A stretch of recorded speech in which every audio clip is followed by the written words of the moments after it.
नमस्कार, आपके साथ मैं हूं दीपशिखा भारद्वाज और आप देख रहे हैं न्यूज स्टेट। जैसे जैसे लोकसभा चुनाव नजदीक आ रहे हैं वैसे वैसे सियासी सरगर्मियां भी बढ़ती जा रही है। वार पलटवार, आरोप प्रत्यारोप का दौर तेज हो गया है और इसी कड़ी में घोसी उपचुनाव को लेकर शिवपाल यादव ने ओपी राजभर के खिलाफ खुलकर मोर्चा खोल दिया है और यहां तक कह दिया है कि राजभर स्टार प्रचारक बनकर आए तो समाजवादी पार्टी को और वोट मिला। उनके बारे में हमने विधानसभा में मुख्यमंत्री से सिफारिश की थी कि उन्हें जल्द मंत्री बना दें, नहीं तो वो हमारी तरफ आ जाएंगे। सबसे बड़ा मुद्दा में तमाम सवालों पर चर्चा करेंगे, लेकिन सबसे पहले ये सवाल कि क्या राजभर को लेकर अखिलेश और शिवपाल में डर है? क्या राजभर दारा एक बार फिर से अपना पाला बदल सकते हैं? क्या राजभर और निशांत का पूर्वांचल में असर बचा है? बीजेपी के लिए क्यों और कितने जरूरी है राजभर? बहरूपीय पर मौन पूर्वांचल का चाणक्य कौन?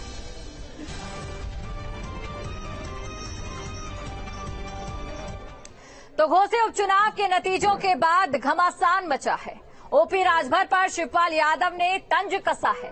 शिवपाल ने ओपी राजभर को बहरूपिया बताया है, राजभर को एसपी का स्टार प्रचारक भी बताया है और राजभर को जल्द मंत्री बना दे, ये शिवपाल ने कहा, नहीं तो हमारी तरफ चले आएंगे। तमाम बातें उनकी ओर से कही गई हैं। तो ओपी राजभर को बहरूपिया बताते वो नजर आए, साथ ही ये भी कहा कि मंत्री बना दे वरना वो हमारी तरफ चले आएंगे। तो तमाम बातें उनकी ओर से कही गई है। घोसी उपचुनाव जिसे कहीं ना कहीं एक लिटमस टेस्ट के तौर पर देखा जा रहा था और इस दौरान जिस तरीके की बयानबाजी यहां पर देखने को मिल रही है, क्या इशारा कर रही है सबसे बड़े मुद्दे में, आज हम इसी बात को लेकर चर्चा करेंगे। के बारे में तो देखिए पूरे प्रदेश के लोगों को पता है और कई बार हम उनके बारे में बोल भी चुके हैं। देखिए वो तो एक तरह से ओम प्रकाश राजभर जी और संजय निषाद जी ये समाजवादी पार्टी के स्टार प्रचारक मान के चलो, तो से जब ये स्टार प्रचारक के रूप में आए तो समाजवादी पार्टी को वोट और ज्यादा मिला। सिफारिश करी थी कि भाई इन्हें जल्दी मंत्री बना दो, नहीं तो ये हमारी तरफ आ जाएंगे। तो उनका कोई ठिकाना तो है नहीं, उन्हें तो एक तरह से बहरूपीय समझो। दरअसल तमाम सवालों के बीच राजभर दावा कर रहे हैं कि वो हर हाल में यूपी सरकार में मंत्री बनेंगे, उन्हें कोई नहीं रोक सकता है। एनडीए के मालिक विपक्ष के लोग तो नहीं ना हैं, वो लोग मालिक हैं। वो लोग की मर्जी से यहाँ होगा या हम लोगों की मर्जी से होगा। ये एनडीए में हम सब लोग शामिल हैं। धैर्य रखिए, दिल थाम के, और जो लोग परेशान हैं उनसे भी कहिए कि आपके माध्यम से उनसे भी कह रहा हूं कि दिल थाम के बैठो, कहीं कलेजा ना फाट जाए। उनसे कह दीजिए दिल थाम के बैठे, नहीं कहीं फाट नहीं जाए, मतलब हार्ट अटैक ना हो जाए। शीर्ष नेताओं पे विश्वास है आपको कि आप लोग मंत्री बनेंगे? बिल्कुल बनेंगे, काहे नहीं बनेंगे। तो सबसे बड़ा मुद्दा में आज हम इसी पर चर्चा करेंगे। तमाम जो गेस्ट हैं वो हमारे साथ यहां पर जुड़ चुके हैं, तो मैं स्वागत करती हूं इस चर्चा में हरीश चंद्र श्रीवास्तव जो कि बीजेपी से प्रवक्ता हैं, अभिमन्यु त्यागी जो कि कांग्रेस से प्रवक्ता हैं, अनुपम मिश्रा वरिष्ठ पत्रकार भी इस समय हमारे साथ जुड़ चुके हैं। इसके साथ ही सुनील अर्कवंशी जो कि एसपी से प्रवक्ता है और प्रोफेसर भुवन भास्कर जोशी जो कि एसपी से प्रवक्ता है। आप सभी का मैं स्वागत यहां पर करना चाहती हूं और सबसे पहले देखिए मेरा सवाल जो रहने वाला है वो सपा से रहने वाला है। भुवन जी आपसे रहने वाला है, आपसे जानना चाहूंगी, बयानबाजी जारी है और एक बात कही जाती है कि नाम में क्या रखा है, लेकिन घोसी उपचुनाव के बाद राजभर नाम लगातार चर्चा का विषय यहां पर बना हुआ है। क्या आपको इंतजार है राजभर का? देखिए, आपने कहा, शुरुआत आपने जहां से करी, नाम में क्या रखा है। जिन्होंने ये कहा था उन्होंने ही अपना नाम नीचे लिख दिया, तो नाम में तो बहुत कुछ है। ये बात तो अगर वो नहीं लिखते नाम तो हम भी कहते कि भाई नाम में कुछ नहीं है, उन्होंने अपना नाम ही नहीं लिखा। तो इस विषय को मैंने चर्चा करी थी कहीं पर, तो उसने जवाब ये दिया था, इससे भी मेरा ज्ञानवर्धन हुआ तो शायद अन्य पैनलिस्ट का भी हो जाएगा। नाम में बहुत कुछ, पहला विषय। दूसरा, जो घोसी का जो चुनाव है उसने सिद्ध कर दिया जो हमारे नेता माननीय अखिलेश यादव जी की जो बात है, जो उन्होंने हमें एक नया नारा दिया है और हमने जिसको इम्प्लीमेंट करा, PDA plus India is equal to Bharatiya Janata party का सूर्यास्त, और ये घोसी ने करके दिखाया। और चुनाव के बाद इस तरह की बातें हो सकती है, लेकिन घोसी का चुनाव क्यों हुआ, ये निश्चित तौर पे एक व्यक्ति की महत्वाकांक्षा के कारण हुआ है।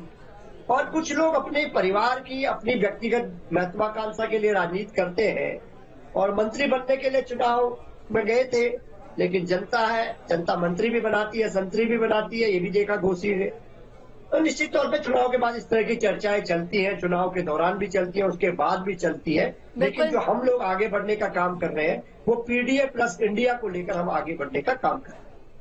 जी, तो आपकी ओर से कह दिया गया है और कहीं ना कहीं एक आरोप भी लगाया गया है राजभर को लेकर भी, चाहे भले आपने नाम ना लिया गया हो, लेकिन कहीं ना कहीं मंत्री बनने की इच्छा, व्यक्तिगत इच्छा, इसे सर्वोपरि कुछ लोग मानते हैं। तो इसका जवाब ले लेते हैं सुनील जी से। सुनील जी, क्या ऐसा वाकई सही है जो इन्होंने अभी कहा है? क्योंकि सवाल ओपी राजभर का है, मंत्री बनने को लेकर उन्होंने अपना बयान दिया है।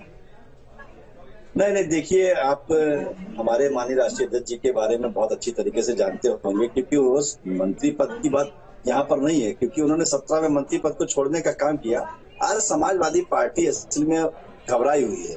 समाजवादी पार्टी माननीय राष्ट्रीय अध्यक्ष जी का नाम बगैर लिए राजनीति करना ही नहीं चाहती है, क्योंकि समाजवादी पार्टी को ये पता है कि ओम प्रकाश राजभर जी के अंदर जो ताकत थी, अब वो ताकत उनसे दूर हो चुकी है। तो इस तरीके का वो वक्तव्य देते रहते हैं। जैसा कि हम लोग शिवपाल यादव जी के जो बयान आते हैं उनको गंभीरता से इसलिए नहीं लेते क्योंकि वो थोड़े दिन पहले ही वो अखिलेश यादव जी के भी खिलाफ बयान देने का काम करते रहते थे कि अखिलेश यादव जी इस तरीके के हैं, अखिलेश यादव जी को समझ नहीं, तो बहुत से तमाम ऐसे बयान देने का काम करते रहते थे। तो हम लोग शिवपाल यादव जी के बयानों को गंभीरता से ले लेते। और रही बात मंत्री पद की, तो हम एनडीए के गठबंधन में हैं, हम लोग मजबूती से 2024 के चुनाव की तैयारी करने का काम कर रहे हैं। तो अभी अखिलेश यादव जी या समाजवादी पार्टी चिंता ना करे, हम लोगों को मंत्री बनाना या नहीं बनाना ये उनका विषय नहीं है, ये एनडीए का विषय है और एनडीए ही इस पर निर्णय लेने का काम करेगी। तो इस पर अभी अखिलेश यादव जी और समाजवादी पार्टी को चिंता करने की जरूरत नहीं है। कहीं ना कहीं शिवपाल यादव जरूर इस जो चुनाव हुआ है उसमें अपनी जो ताकत को कह रहे थे कि उनकी ताकत खत्म हो चुकी थी, उस ताकत को दिखाने का काम कर रहे थे अखिलेश यादव को। और उनके कार्यकर्ता भी कह रहे हैं कि जो अखिलेश यादव अभी तक फ्लॉप होते चले आ रहे थे और इस चुनाव में जब शिवपाल यादव जी आए तो इस चुनाव को जीतने का काम किया गया। तो शिवपाल यादव के लिए समाजवादी पार्टी सोचे, हम लोगों के बारे में ना सोचे। शिवपाल यादव को इनाम देने का काम करे, शिवपाल यादव को ट्रॉफी देने का काम करे। शिवपाल यादव की उम्र भी अब ढल रही है तो उनको कुछ ना कुछ जल्दी दे, हम लोगों के बारे में ना सोचे। हम लोग एनडीए के गठबंधन में मजबूती से काम कर रहे हैं। एनडीए ही निर्णय लेगी, ना कि समाजवादी पार्टी को निर्णय लेगी कि मंत्री कब बनाया जाएगा कब नहीं बनाया। बिल्कुल, तो ये तीखे कहीं ना कहीं आरोप भी आपने लगाए, इनका जवाब हम लेंगे एसपी के प्रवक्ता से, लेकिन उससे पहले मैं हरीश जी आपके पास आना चाहूंगी। जिस तरीके से बयानबाजी हमने देखी, मैं ये कहना चाहूंगी तमाम मसला तो ये शुरू तब हुआ जब मंत्री पद को लेकर बात हुई। घोसी उपचुनाव देखिए अपने आप में एक ऐसा चुनाव था जिसे एक लिटमस टेस्ट के तौर पर देखा जा रहा था, लेकिन बीजेपी का इस पर क्या रुख? देखिए, मंत्री बनाने और इसका निर्णय तो नेतृत्व करता, इसके बारे में तो नेतृत्व ही जो निर्णय करना होगा करे। लेकिन जहां तक बात है घोसी उपचुनाव की और समाजवादी पार्टी की टिप्पणियों की, तो मैं इतना ही कहना चाहूंगा कि लोकतंत्र में जीत हार तो लगी रहती और भारतीय जनता पार्टी पूरी जिम्मेदारी के साथ चुनाव को लड़ती है और स्पोर्टिंग स्पिरिट में लड़ती है। हमारी हार हुई है, हम जो कमी बेसी है हम उसको दुरुस्त करेंगे और पार्लियामेंट में जीत के दिखाएंगे।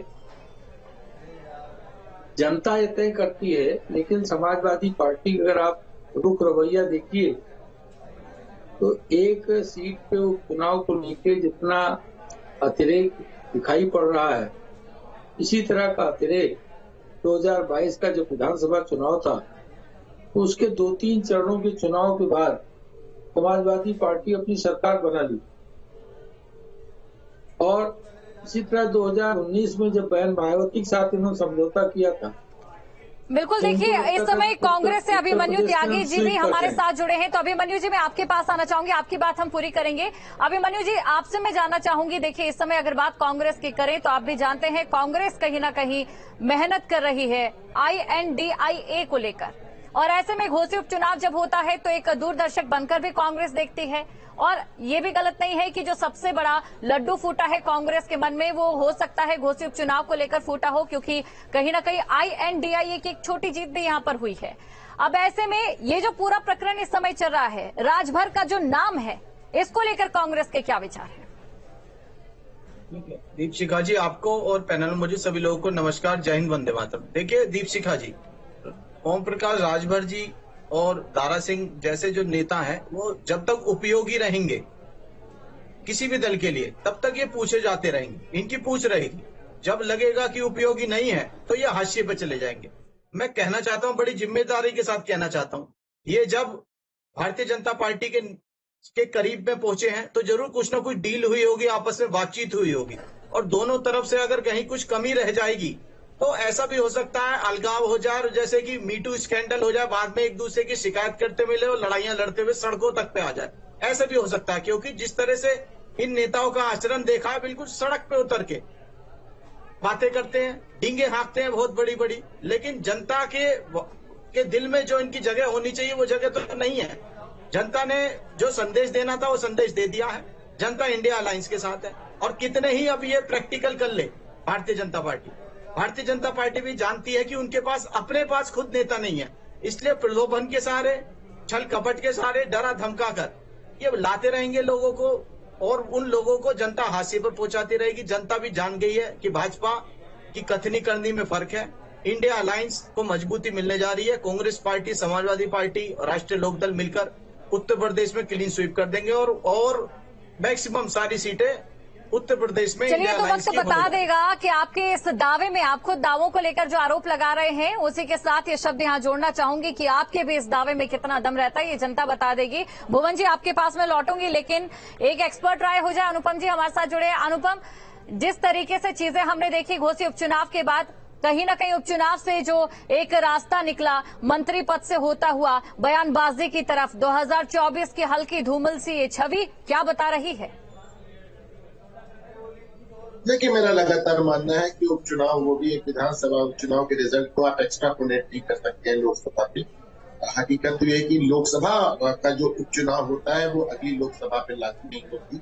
आप 2018 में महागठबंधन बना था, हमारे यहाँ प्रयागराज में, यही फुलपुर में चुनाव हुआ था, साथ में गोरखपुर में चुनाव हुआ था। महागठबंधन में दोनों ही चुनाव जीत लिए थे, और उसके बमुश्किल एक साल बाद आपने जब 2019 का लोकसभा चुनाव हुआ तो आपने देखा ना, इतनी सारी सीटें विपक्ष गंवा बैठे।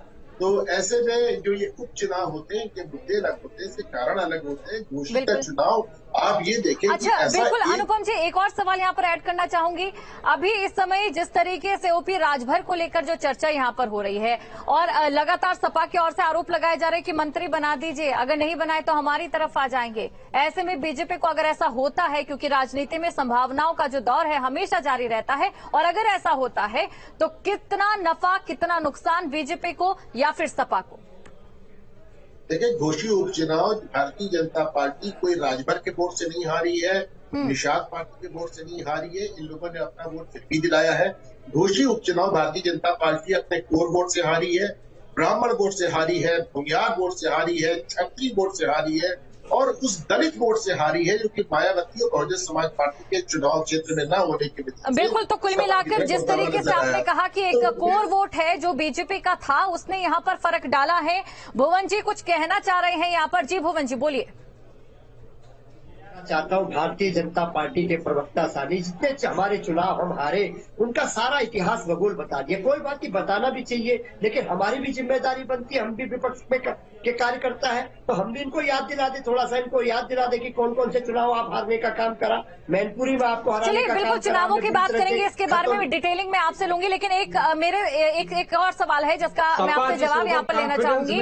बिल्कुल भुवन जी, बैलेंस शीट बना के हरीश जी आपको रोकना चाहूंगी। भुवन जी से सवाल, ये आप ही के लिए ही जुड़ा सवाल है। आप कह रहे हैं कि अगर राजभर जी होते हैं तो कहीं ना कहीं एक स्टार प्रचारक के तौर पर सपा के लिए काम करते हैं, इसका अर्थात आप समझा देंगे? जो तमाम पैनलिस्ट हमारे साथ यहाँ पर मौजूद हैं और जो दर्शक यहाँ पर देख रहे हैं, इसका एक भावार्थ, एक इसका अर्थात आप जरूर समझा दीजिए। मैं पहले तो हरीश चंद्र जी की बात का जवाब दे दूं कि उन्होंने बहुत अच्छा इतिहास भूगोल बताया। थोड़ा सा मैं इनको बताना चाहता हूँ, शायद इनका मेमोरी कमजोर हो गया है। मैनपुरी में इनको माननीय अखिलेश यादव जी की लीडरशिप में हमने 4 लाख से वोट से हराने का काम करा। इसके बाद हमने इनको हराने का काम करा, खतौली में हराने का काम करा हमारे सहयोगी गठबंधन ने। तो निश्चित तौर पे ये हार नहीं है और ये सफल प्रयोग है हमारा पीडीए प्लस इंडिया का। ये आपको सूर्यास्त करने का काम करेगा। और जो प्रश्न मैम आपने मेरे से पूछा है, मैं इतना कहना चाहता हूँ कि उत्तर प्रदेश में भारतीय जनता पार्टी का सूर्यास्त करने की जिम्मेदारी समाजवादी पार्टी और हमारे अलायंस इंडिया अलायंस के लोगों ने लिया है। और ये संकल्प हमने शुरू कर दिया है अपना घोसी के उपचुनाव के बाद। ये संकल्प हमारा पूरा हो गया। इनको पिछड़ा, दलित प्लस अल्पसंख्यक प्लस इंडिया मिलकर इनका सूर्यास्त करेगा उत्तर प्रदेश में, और ये जिम्मेदारी हमारे कंधों पर। बिल्कुल हरीश जी, आप कुछ कह रहे थे? मैंने कहा कि समाजवादी पार्टी बहुत ओवर कॉन्फिडेंस में रहती है, लेकिन इनको नहीं मालूम कि लोकतंत्र की मालिक जनता जनार्दन। तमाम विपक्षी दल बीजेपी पर फिलहाल लगाते दिखाई दे रहे हैं। समाजवादी हरीश जी, ये जो आरोप है ओवर कॉन्फिडेंट होने का, ये जो तमाम विपक्षी दल हैं वो लगा रहे हैं बीजेपी पर। वो कह रहे हैं कि हर मुद्दे पर कहीं ना कहीं बीजेपी ओवर कॉन्फिडेंट दिखाई दे रही है। क्या वाकई ऐसा है? मेरा एक और सवाल इसी के साथ जवाब दीजिए। भारतीय जनता पार्टी जनता जनार्दन के प्रति जवाबदेह है और जनता जनार्दन का जब तक भरोसा भारतीय जनता पार्टी नेतृत्व भारतीय जनता पार्टी के प्रति है, भारतीय जनता पार्टी अपना परचम फहराती रहे। बिल्कुल, तो ये तमाम बातें आप लोगों की ओर से कह दी गई हैं। एक बार फिर से अनुपम जी मैं आपका रुख करना चाहूंगी। पूर्वांचल को लेकर बात यहाँ पे मैं करूंगी, क्योंकि देखिए देश जीतना है तो कहते हैं उत्तर प्रदेश चाबी है, उत्तर प्रदेश जीतना है तो कहीं ना कहीं पूर्वांचल चाबी है। अब ऐसे में जिस तरीके से यहाँ पर ओपी राजभर को लेकर चर्चा हो रही है और ओपी राजभर को लेकर बीजेपी और जो सपा है एक दूसरे के विमुख दिखाई दे रही है, उसका कितना असर पड़ेगा? देखिए, राजभर के बारे में मेरा हमेशा मानना है कि राजभर एक ऐसे अपने आप में शून्य है, तो खुद को कुछ न होते में भी जिसके साथ रहता है उसकी ताकत बढ़ाते है। और देखिए उन्होंने साबित किया है। 2017 में उन्होंने गाजीपुर में 5 सीट हुई भाजपा को गठबंधन सहित, मेरे ख्याल से अम्बेडकर नगर में 2 मिली, आजमगढ़ में मिली। और लेकिन जब यही राजभर आपको 2022 में सपा के साथ खड़े नजर आते हैं तो गाजीपुर अम्बेडकर नगर आते में सूखा साफ हो जाता भाजपा। जहां जहां उन्होंने भाजपा का खाता खुलवाया था वहीं से उन्होंने भाजपा का सूखा साफ कर दिया। तो और इस बार भी ऐसा नहीं है कि उन्होंने अपनी तरफ से कदम उठा रखी, ऐसा नहीं कि उनका वोट नहीं मिला। इसमें दो राय नहीं है कि राजभर समाज आज भी ओम प्रकाश राजभर के साथ है। और जहां तक ओम प्रकाश राजभर है, आप देखें कि अभी उन्होंने अपना मायावती वाला कार्ड भी, वो मतलब बहुत, देखिए वो काशीराम स्कूल के निकले हुए छात्र हैं। देखिए अनुपम जी, क्योंकि पूर्वांचल को लेकर भी हम यहाँ पर बात कर रहे हैं और जिस तरीके से तमाम जानकारी आपने दी है, इसी को लेकर सवाल पूछ लेती हूँ मैं यहाँ पर भुवन भास्कर जी से। भुवन जी, देखिए राजभर को लेकर हम बात कर रहे हैं और जिस तरीके से बयान उनको लेकर खुद सपा के जो नेता हैं वो जारी कर रहे हैं, वो दे रहे हैं, ओपी राजभर की कितनी इंपॉर्टेंस खुद सपा मानती है और क्यों कहती है कि आप उन्हें मंत्री बना दीजिए, अगर नहीं बनाते हैं तो वो हमारी तरफ आएंगे? क्या इंतजार है ओपी राजभर का? एक बार फिर से दोहराना चाहूंगी क्योंकि पिछली बार भी आपने इसका जवाब नहीं दिया था। नहीं, मैं बिल्कुल जवाब देना चाहूंगा जी। राजनीति में स्थायित्व कोई चीज होती है और जो स्थायित्व नहीं रखते, चाहे राजभर जी हो चाहे कोई अन्य नेता हो, तो निश्चित तौर पे इस तरह की बातें उनको समाज के द्वारा झेलनी पड़ती है। जो इस घोसी उपचुनाव में दिखाई दिया, उसी की परिणति के तहत आज उनको सुनना पड़ रहा है। अगर घोसी चुनाव वो जीत जाते तो आज ये प्रश्न ही नहीं उठते जो उन पे लग रहे हैं। और आज घोसी जी चुनाव होते योगी जी पे भी लग रहे हैं। हालांकि कुछ हमारे ऐसे मठाधीश है यहाँ पर बैठे हुए, वो योगी आदित्यनाथ पर क्यों लग रहे हैं? उनकी अगर आप व्यक्ति व्यक्तिगत छवि देखें तो उनकी छवि के तो मंदिर बन रहे हैं। उनकी जो ये बुलडोजर न्याय की एक हथियार को लेकर उन्होंने अपनाया है, उसको लेकर राज्य में कहीं ना कहीं वोट मांगे जा रहे हैं। उसको लेकर एक अगर व्यक्तिगत तौर पर हम बात नहीं कर रहे हैं, यहाँ पर घोसी उपचुनाव को लेकर बात कर रहे हैं, उन चीजों पर आप जवाब दीजिए। मैं आपको बताना चाहता हूँ, अगर आज समाजवादी पार्टी ये चुनाव हार जाती, यहाँ पर कई ऐसे साथी बैठे हुए हैं, तो सबसे पहले ईवीएम खराब होती। नहीं सुनिए मैडम, जी आपकी जगह बोलिए। जी बोलिए। ये सारे लोग जितने यहाँ पर बैठे हुए हैं, हमारे राजनीतिक विश्लेषक से लेकर, क्योंकि मैं इनको भी पढ़ता रहता हूँ बार बार, और जितने हमारे विरोधी बैठे हैं, ये तो गोले और हथगोले लेकर सब अखिलेश यादव जी पे छोड़ देते, लेकिन इनके मुंह से एक तारीफ का तौ नहीं निकल रहा, अखिलेश यादव जी को बधाई का बौ नहीं निकल रहा। यही तो दिक्कत है। एक पिछड़े समाज के व्यक्ति ने, एक ऐसे व्यक्ति जिनके निवास को गंगा जल से धुलवाया गया हो योगी जी के द्वारा, जो एक दिखाने को काफी होता है कि आज के समय में भी, आधुनिक काल में भी कैसी मानसिकता रखते हैं वो लोग, तो निश्चित तौर पर इनके तारीफ के शब्द नहीं निकल पा रहे। लेकिन हमें तारीफ नहीं चाहिए, जनता जनार्दन का आशीर्वाद चाहिए, वो समाजवादी पार्टी को पूर्ण रूप से मिला है। बिल्कुल। और हरिश्चंद्र जी देखिए, जिस तरीके से तमाम चीजें रही हैं और आरोप प्रत्यारोप लगातार लगते जा रहे हैं, ऐसे में आपसे जानना चाहूंगी, अगर ओपी राजभर आपसे जाते हैं तो क्या आप मानते हैं इससे पार्टी को नुकसान होगा या पार्टी को फायदा होगा? किस तरीके से इस पूरे प्रकरण को देख रहे हैं, क्योंकि एक्सपर्ट राय भी हम इस पर लगातार ले रहे हैं और ओपी राजभर का नाम घोसी उपचुनाव के बाद सबसे ज्यादा चर्चा में है और एक अच्छा खासा वोट बैंक भी है पूर्वांचल की अगर बात करें तो। देखिए, ये केवल राजनीतिक, हर व्यक्ति अपने अपने विश्लेषण के आधार पर ये बातें कहता है, क्या नुकसान क्या फायदा होगा जी, लेकिन जनता जनार्दन का मूड कोई जानता नहीं, और जनता जनार्दन सबसे ज्यादा जागरूक है। वो क्या फैसला किस पर लेना वो बखूबी जानती है। तो इसलिए मैं ये नहीं कह सकता कि क्या नफा होगा क्या नुकसान होगा, ये तो जनता ही तय करती है। लोकतंत्र में हमेशा निर्णायक जनता है और वही सबकी बैलेंस शीट निकाल के देती है। बिल्कुल। देखिए अभिमन्यु जी, आपके पास मैं यहाँ पर आना चाहूंगी, क्योंकि कांग्रेस इस समय लगातार घोसी उपचुनाव को लेकर सबसे ज्यादा खुश नजर आ रही है, और खुश इसलिए क्योंकि ये इसे INDIA की जीत मान रही है। लेकिन हमने देखा था 2019 में जिस तरीके से अनुपम जी ने भी कहा, 3 विधानसभा चुनाव होते हैं, उनमें आप अच्छी खासी जीत हासिल करते हैं, लेकिन जब लोकसभा चुनाव होते हैं तो पौ 12 हो जाती है। देखिए दीपशिखा जी, पूरे देश भर में 7 विधानसभा चुनाव पे उपचुनाव हुआ था, जिसमें इंडिया अलायंस के 4 विधायक जीते हैं और 3 NDA के जीते। तो जो पड़ला भारी तो लग रहा है इंडिया अलायंस का जनता के मन में, और जनता का जो बहुमत है, जो जनता का प्यार है, वो देखने में आ रहा है कि 60% जो इस देश की जनता जिस पे भरोसा करती है तो वो इंडिया अलायंस है। जहां तक पिछले चुनाव की बातें देखिए, हर चुनाव में समीकरण बदलता रहता है, और पहले की बात थी वो पहले की बात गई। हम आज की अगर बात करें तो एंटी इनकम्बेंसी भी भाजपा के साथ है, और जो इन्होंने वादे किए थे अभी तक वो वादे नहीं पूरे करे। ये 35 रुपए पेट्रोल की बात करते थे, हर वर्ष 2 करोड़ रोजगार देने की वादा करते थे। आज हर जगह हाहाकार मचा हुआ है, महंगाई बेलगाम हो चुकी है, नौजवान रोजगार मांग रहा है तो उसे अग्निवीर मिल रहा है। तो चारों ओर सवाल जो है वो सवाल सिर्फ भारतीय जनता पार्टी के हैं, और वो जनता के सवाल है। चुनाव भाजपा वर्सेस जनता है, और जनता इंडिया अलायंस के साथ खड़ी है। तो ये आपकी ओर से दावा किया जा रहा है कि जनता यहाँ पर इंडिया अलायंस के साथ खड़ी है। अब ऐसे में भुवन जी, आप मुझे बताइए, एक बार फिर से मैं ये सवाल अपना दोहराना चाहती हूँ, क्योंकि मुझे इसका कोई ऐसा जवाब आप नहीं देते दिखाई दे रहे हैं जिसकी उम्मीद यहाँ पर दर्शक कर रहे हैं, या जिस तरीके से दर्शक इस सवाल का जवाब जानना चाह रहे हैं कि क्या ओपी राजभर अगर आते हैं तो क्या चीजें रहती हैं सपा के लिए, कितना बड़ा नुकसान आप इसे मानते हैं बीजेपी के लिए, किस तरीके से आप देखते हैं पूर्वांचल की राजनीति के लिए? देखिए, मैं इस सवाल को इस हवाई मानता हूँ, और मेरे को लगता है इन पर फैसला भारतीय जनता पार्टी को करना है। लेकिन अखिलेश यादव जी ने एक बहुत अच्छी बात कही है। उन्होंने कहा कि हमने अलायंस किया कांग्रेस के साथ, हमने अलायंस किया बसपा के साथ, हमने अलायंस किया छोटे दलों के साथ, 2024 में जो लोग भारतीय जनता पार्टी को हराना चाहते हैं वो स्वयं आए और हमसे बात करें। हम लोग निश्चित तौर पर भारतीय जनता पार्टी को सूर्यास्त करने की अगर किसी की हैसियत है उत्तर प्रदेश में, वो समाजवादी पार्टी की है, हमारे इंडिया अलायंस की है। निश्चित तौर पर उसका पार्ट बने जो लोग भारतीय जनता पार्टी को हराना चाहते हैं। यानी कि संभावनाओं का दौर है। जो आपने जो ये चीज कही है उसको मैं सारांश में बता देती हूँ और सही शब्दों में बता देती हूँ। संभावनाओं का दौर, जिस तरीके से कहा जाता है कि राजनीति में रहता है, वही चीज यहाँ पर कहीं ना कहीं इन फ्यूचर रह भी सकती है, सपा के लिए, ओपी राजभर के लिए भी।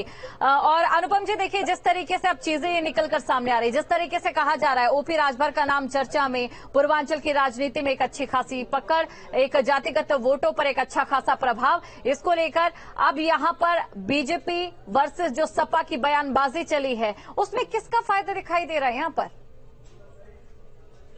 देखिए, बयानबाजी से किसका फायदा और किसका नुकसान होता है। और ओम प्रकाश राजभर से वैसे भी बयानबाजी में कौन जीत सकता है, वो इतना मुखर और इतना खुल के बोलते हैं।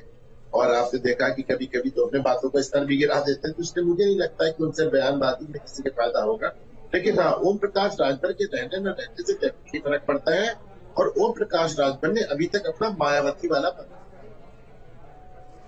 बिल्कुल। और देखिए, क्योंकि वापस मैं आना चाहूंगी भुवन भास्कर जी आपके पास, आप लोग लगातार बयान तो दे रहे हैं कि घोसी उपचुनाव जो है वो आप लोगों ने जीत लिया है, लेकिन क्या आप इसे वाकई 2024 को लेकर एक बड़ा संदेश मान रहे हैं? क्योंकि जातिगत समीकरण अलग होते हैं, किसी भी उपचुनाव की अगर बात करें या तमाम चीजों को लेकर हम बात करें, एक उपचुनाव है ये और वो लोकसभा का चुनाव, मुद्दे तक अलग होते हैं इसमें।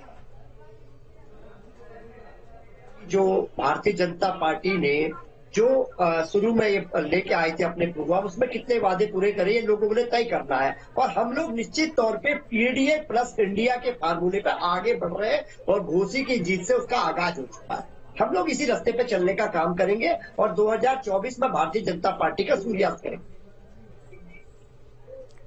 बिल्कुल। और देखिए हरिश्चंद्र जी, जिस तरीके से यहाँ पर सपा की ओर से कहा जा रहा है, बार बार ये आरोप लगाए जा रहे हैं, महंगाई एक बड़ी वजह रही, तमाम चीजें एक बड़ी वजह रही, क्या इन सब चीजों के इतर आप कुछ और मानते हैं घोसी उपचुनाव को लेकर? किसी तरीके के जातिगत समीकरण या किसी तरीके की नाराजगी, क्योंकि आरोप तो कहीं लगे? नहीं, मुझे ऐसा लगता है, देखिए कई बार जो जनप्रतिनिधि होता है उसका जो जनता के प्रति जो जवाबदेही सुनिश्चित करना होता है, अगर वो नहीं सुनिश्चित कर पाता तो उसके प्रति जो व्यक्तिगत नाराजगी होती है वो भी एक बड़ा कारण बनती है। तो मुझे कुछ ऐसा ही लगता है। जब मैं उस चुनाव क्षेत्र में गया नहीं तो मैं बहुत सटीक बात नहीं कह सकता, लेकिन जो कुल मिलाकर के जो मेरा विश्लेषण है इस पर कि वो व्यक्तिगत जो स्थानीय नाराजगी थी उसके कारण ये चुनावी हार दारा सिंह चौहान को मिली। बाकी जनता की, भारतीय जनता पार्टी से कोई नाराजगी हो ऐसा मुझे बिल्कुल कतई नहीं।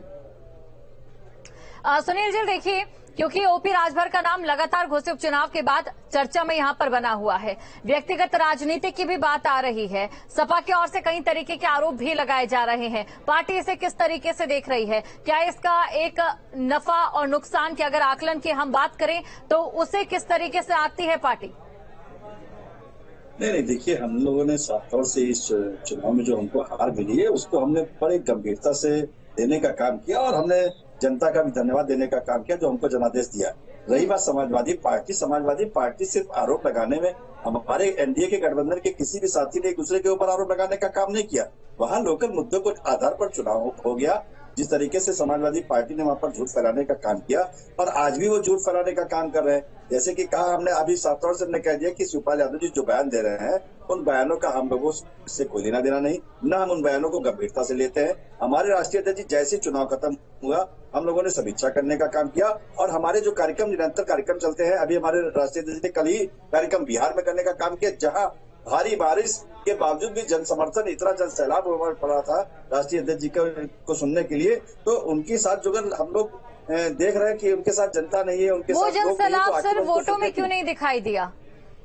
नहीं, बिल्कुल वोटों में दिखाई दिया। ऐसा नहीं कि एक हमारी हार से उसको वोटों में नहीं तब्दील किया सकता। वोट हम लोगों को लगातार मिल रहे हैं और अब आप चिंता मत करिए और ना ही समाजवादी पार्टी चिंता करे। 2024 का ये समाजवादी पार्टी को खुद पता लगेगा कि 2024 में उसकी कितनी ताकत है। और रही बात जो कांग्रेस के प्रवक्ता भाई अभी हमारे साथ में बैठे हैं, वो जीत का श्रेय लेना चाहते हैं, मगर समाजवादी पार्टी के ही कुछ प्रवक्ता कहा करते हैं समाजवादी पार्टी की शिवपाल यादव और अखिलेश यादव की जीत है। तो आपका तो नाम ही कहीं नहीं ले रहे हैं, तो आप तो खामखा में बेगानी शादी वाला माहौल बनाए हुए हैं। तो अभी आपने देखा कि उत्तराखंड में किस तरीके से समाजवादी पार्टी ने आपके सामने प्रत्याशी उतारने का काम किया। तो खाली आपका एनडीए जो के सामने जो आप खड़े होने की बात कर रहे हैं, तो वह आपका दिखावा है। कागजों में आपने समर्थन तो देने का काम किया, मगर वहां पर आप दिखाई नहीं पड़े। तो जो आज इंडिया आप बनाए हुए हैं और पीडीए आपका छलावा है। आपकी सरकार है समाजवादी पार्टी, तब पीडीए को हिस्सेदारी नहीं दी, अब पीडीए बनाकर हिस्सेदारी देने की बात करते हैं। तो चिंता ना करे समाजवादी पार्टी, हम लोगों की बिल्कुल एनडीए मजबूती से चुनाव लड़ने का काम करेगा। 2024 में आपको खुद पता लग जाएगा कि हम लोगों की ताकत क्या है। तो देखिए, जिस तरीके से सुनील जी यहाँ कह रहे हैं, भुवन जी, उन्होंने कहा है कि आप लोग दूसरों के घरों में तो झांक रहे हैं, लेकिन अपने घरों की बात आपको पता नहीं है। आपके घरों में जो घोसी उपचुनाव की जीत का श्रेय है, उसको लेकर कहीं ना कहीं एक होड़बाजी नजर आ रही। क्या वाकई ऐसा है? देखिए, मैंने जितनी बार भी बात कही है, हर समय कहा है कि पीडीए प्लस इंडिया इसी फार्मूले के साथ चले हैं। जीत का श्रेय भी इसी को है। और निश्चित तौर पे ये लोग कह रहे हैं कि हम लोग बहुत अच्छी तरह चुनाव लड़े। आप जिस तरह घोसी में अच्छा से चुनाव लड़े, इस तरह से 24 में भी चुनाव को लड़ते रहे। हमारी शुभकामना है, अगर अच्छी तरह से चुनाव ये आप लड़े हैं इस बार, तो इसी तरह अच्छी तरह से चुनाव लड़ते रहे। निश्चित तौर पे हम लोग भी संकल्पित है कि आपका मेहनत करने का काम किया। तो कोई बात नहीं, आपको जीत ये मुबारक हो। 2024 में आपको पता लगेगा कि किस तरीके से जो है एनडीए ने आपको यहाँ पर शिकस्त देने का काम किया है, क्योंकि एनडीए आज मजबूती से देश के विकास को लेकर कार्य कर रही है। चाहे प्रदेश की सरकार हो, चाहे देश की सरकार हो, सभी वर्ग को लेकर कार्य कर रही है। आपकी तरह नहीं, जब आपकी सरकार हुआ करती थी तो सिर्फ एक लोगों को हिस्सेदारी देने का काम करती थी। तो आप निश्चित रहिए, आपको जीत ये मुबारक हो। हम लोग मुबारकबाद भी बहुत दे रहे हैं आपको। आप मुबारकबाद के लिए परेशान है कि मुबारकबाद नहीं दी जा रही है, तो हम लोग आपको बधाई भी दे रहे हैं। आप परेशान मत होइए, बधाई को लेकर खुश होइए। मगर आपकी कथनी और करनी को सब जान चुके हैं। उत्तर प्रदेश में 80 की 80 सीटें जो है हमने यहाँ पर कहा कि कुछ मठाधीश ऐसे बैठे हैं, मैं 3 दिन से डिबेट कर रहा हूँ, उन पे बधाई का बौ नहीं निकलता उनके मुंह से, और उनके मुंह से क्या कहते हैं कभी तातों से तारीफ नहीं निकलती है। लेकिन अखिलेश जी अगर चुनाव हार जाते तो बम बारूद तोप लेके अच्छा, बिल्कुल भुवन जी, समझ गए क्या कहना चाह रहे हैं आप। क्यों नहीं तारीफ निकलती है?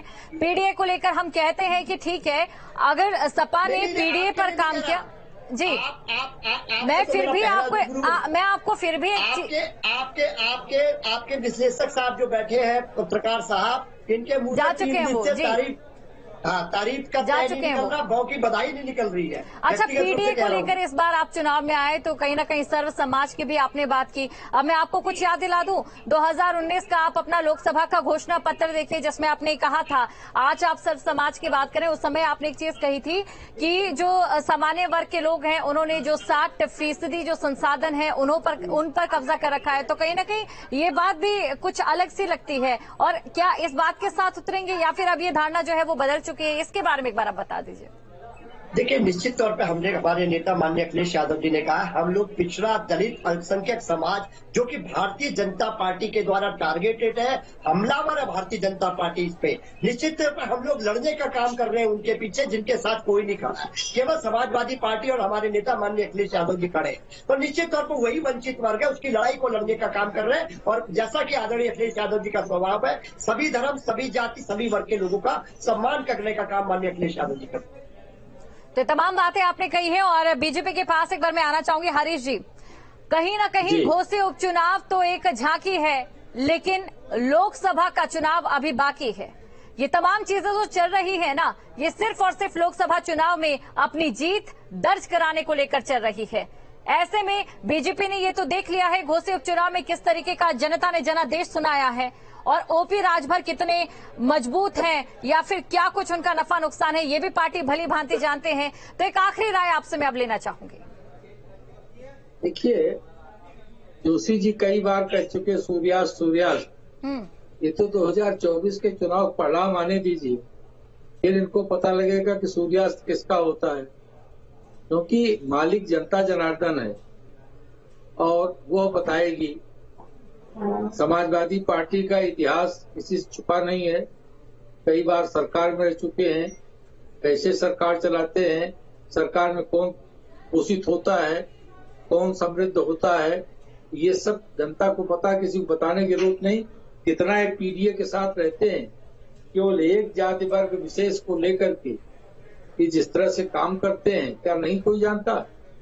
पीडीए कह देने भर से नहीं, भारतीय जनता पार्टी अगर सबके साथ सबके विकास एक आखिरी प्रतिक्रिया सुनील जी से। सुनील जी, अगर मंत्री पद नहीं मिलता है तो क्या कुछ रुख रहता है पार्टी का? समुदाय के लोगों को एसपी का सवाल है ये। केवल सुनील जी से जवाब। बिल्कुल हरीश जी, आपकी बात हमने सुनी। सुनील जी आप बोलिए। नहीं देखिए, एसपी का सवाल है, पहले साफ कर लोगों को नहीं देखिए, एसपी चिंता ना करे। हमने कहा ना कि इस बात को लेकर समाजवादी पार्टी चिंता बिल्कुल ना करे। एनडीए का शीर्ष नेतृत्व तय कर लेगा। सारी चीजें हमारे राष्ट्रीय अध्यक्ष जी बैठकर तय कर चुके हैं। उन सब चीजों को लेकर परेशान मत हो। ये लोग इसलिए बहुत परेशान है क्योंकि इनसे जब से हम लोग हटे हैं उस दिन से समाजवादी पार्टी की ताकत घट गई है। तो समाजवादी पार्टी कहीं ना कहीं जनता के बीच में झूठ फैलाने का काम कर रही है। समाजवादी पार्टी का झूठ आप सब लोग जान चुके हैं। समाजवादी पार्टी के बहकावे में कोई लोग आने वाले नहीं। तो आप समाजवादी पार्टी ये चिंता ना करे कि क्या मिलना है क्या नहीं मिलना। ये अपने चाचा और शिवपाल जी को देने का काम करे जिन्होंने आपको जीत दिलाने का काम किया। चलिए, एक आखिरी प्रतिक्रिया भुवन जी की यहाँ पर हम लेना चाहेंगे। भुवन जी, बहुत कम शब्दों में प्लीज बोलिएगा क्योंकि समय की बहुत कमी है। वैसे मैं व्यक्तिगत टिप्पणी नहीं करता, लेकिन इन्होंने चूंकि हमारी पार्टी के लिए कहा, मैं इतना जरूर कहना चाहूंगा, आपका जाना हमारे लिए बहुत शुभ है। मैनपुरी, खतौली और इसके बाद एक घोषित। चलिए देखते हैं अगर आते हैं तो कितना रहता है। तमाम चीजें आप ही लोगों की ओर से बोली जा रही है, उसका इंतजार करेंगे। और आप तो खुद जानते हैं राजनीति में संभावनाओं का जो एक दौर है वो हमेशा बना रहता है। तो चलिए, आप चारों का शुक्रिया, आप चारों हमारे साथ जुड़े और कहीं ना कहीं घोसी उपचुनाव को लेकर लगातार न्यूज स्टेट यहाँ पर चर्चा कर रहा है। और उसकी वजह भी बेहद खास है क्योंकि लिटमस टेस्ट के तौर पर इसे देखा जा रहा था। लेकिन इस चर्चा के बीच जो सबसे ज्यादा चर्चित नाम है वो है ओपी राजभर का। उनका नाम और उनका प्रभाव कितना प्रभावी है पार्टियों के लिए, कितना प्रभावी है मतदाताओं पर, इसको लेकर जो चीजें हैं धीरे धीरे साफ होती चली जाएंगी जब 2024 का लोकसभा चुनाव भी होगा। फिलहाल के लिए मुझे दें इजाजत और आप बने रहे न्यूज स्टेट के साथ। नमस्कार।